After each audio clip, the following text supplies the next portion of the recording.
Sebelum kita masuk lebih dalam, kita harus tahu dulu metode itu apa.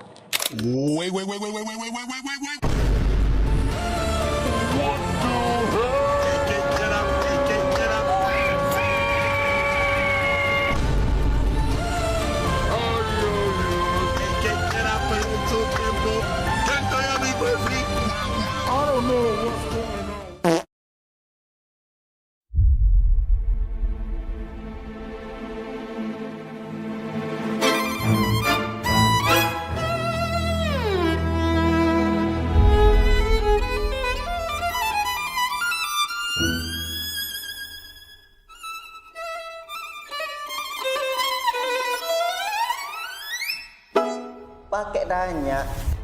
Metode dalam pembelajaran bahasa adalah rencana menyeluruh untuk mengajar materi secara teratur. Ini melibatkan langkah-langkah tertentu seperti merencanakan pembelajaran, menyajikan materi, dan menilai proses pembelajaran dengan urutan yang teratur dan bertahap. Dengan kata lain, metode pembelajaran bahasa adalah cara sistematis untuk mengajar dan memastikan pemahaman materi oleh siswa melalui langkah-langkah yang terorganisir.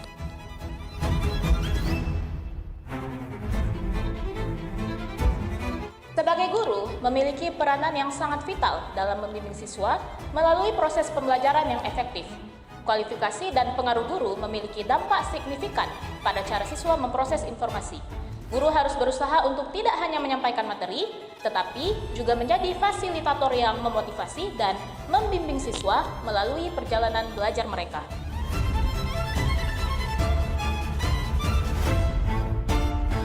Kemampuan guru dalam menyampaikan materi dengan jelas dan memotivasi siswa adalah faktor utama yang memengaruhi efektivitas pembelajaran.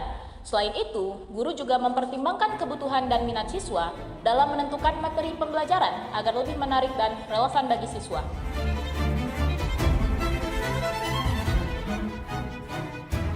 Interaksi antara guru dan siswa sangat penting dalam membentuk lingkungan belajar yang positif. Melalui diskusi, presentasi, dan bimbingan personal, kami berusaha membangun hubungan yang mendukung untuk membantu siswa memahami materi dengan lebih baik. Sementara itu, peran materi pembelajaran juga tidak bisa diabaikan. Materi harus dirancang dengan cermat untuk memfasilitasi pembelajaran siswa. Guru mempertimbangkan tingkat pengetahuan sebelumnya, minat, dan gaya belajar siswa dalam menyusun materi pembelajaran yang efektif.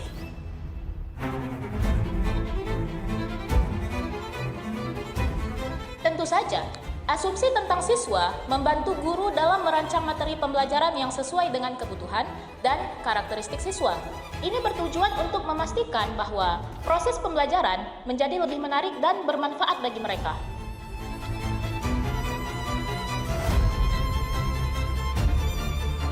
Kamu nih dari tadi nanya aja, emangnya kamu paham apa yang kita bahas? Pakai tanya. Tentu aja paham. Kalau gitu, coba lanjutkan materi kita. Tentunya, dalam pembelajaran bahasa kita memiliki berbagai metode yang ramah siswa yang terinspirasi dari temuan dan pengembangan teori bahasa serta teori belajar bahasa oleh para ahli. Mungkin Anda tertarik mengetahui beberapa di antaranya. Menurut Dardo Wijoyo, tahun 1992 ada 5 metode terbaru dalam pembelajaran bahasa. Salah satunya dikembangkan oleh Tracy D. Creel tahun 1976, seorang ahli bahasa dari Universitas California.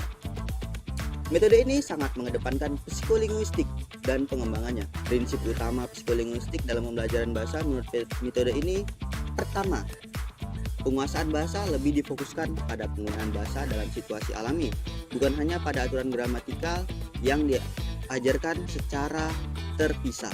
Kedua, pembelajaran bahasa bertujuan untuk meningkatkan kemampuan komunikatif, yakni kemampuan untuk memahami ucapan penutur asli dan berbicara sehingga bisa dimengerti tanpa kesalahan yang mengganggu. Yang ketiga, pentingnya pemahaman sebelum memproduksi. Metode ini didasarkan pada 5 hipotesis monitor yang diajukan oleh Krashen. Misalnya, bayangkan hipotesis ini seperti cerita tentang bagaimana dulu kita waktu kecil dan orang-orang dewasa belajar bahasa. Itu ada perbedaan signifikan dalamnya. Kalau anak kecil itu belajar secara alami, dia berinteraksi dengan sekitarnya dan secara tidak sengaja mendapat bahasa pertamanya gitu. Dan dia mempelajari kosakata baru, berkosakata baru hingga mendapatkan bahasa itu. Nah, berbeda dengan orang dewasa. Orang dewasa juga menggunakan metode yang sama seperti itu, berinteraksi dengan orang sekitar, namun perbedaannya orang dewasa lebih sadar, jadi dia bisa lebih melakukan pendekatan alami dalam beberapa hal gitu. Dia bisa mengikuti kursus, membaca kamus, dan bahkan secara sadar mempelajari bahasa-bahasa itu sendiri. Ada juga yang namanya metode respon fisik total, yang pertama kali dikembangkan oleh James J. Asser dari San Jose State College, Amerika Serikat, menawarkan pendekatan yang sederhana, namun kuat dalam pembelajaran bahasa. Dengan landasan psikolinguistik yang menekankan penggunaan gerakan fisik untuk meningkatkan pemahaman bahasa, metode ini mengajarkan bahwa pemahaman kata harus didahulukan sebelum berbicara. Dalam metode ini, siswa tidak perlu menerjemahkan kata ke dalam bahasa mereka, melainkan mengasosiasikannya dengan aktivitas fisik. Pekerjaan rumah tidak ditekankan, dari koreksi hanya diberikan dengan cara yang sopan dan sesuai. Sebagai contoh, untuk mengajarkan kata-kata abstrak seperti pemerintahan atau keadilan, digunakan kartu kecil dengan gerakan fisik yang sesuai, memungkinkan pembelajaran yang interaktif dan menyenangkan bagi siswa.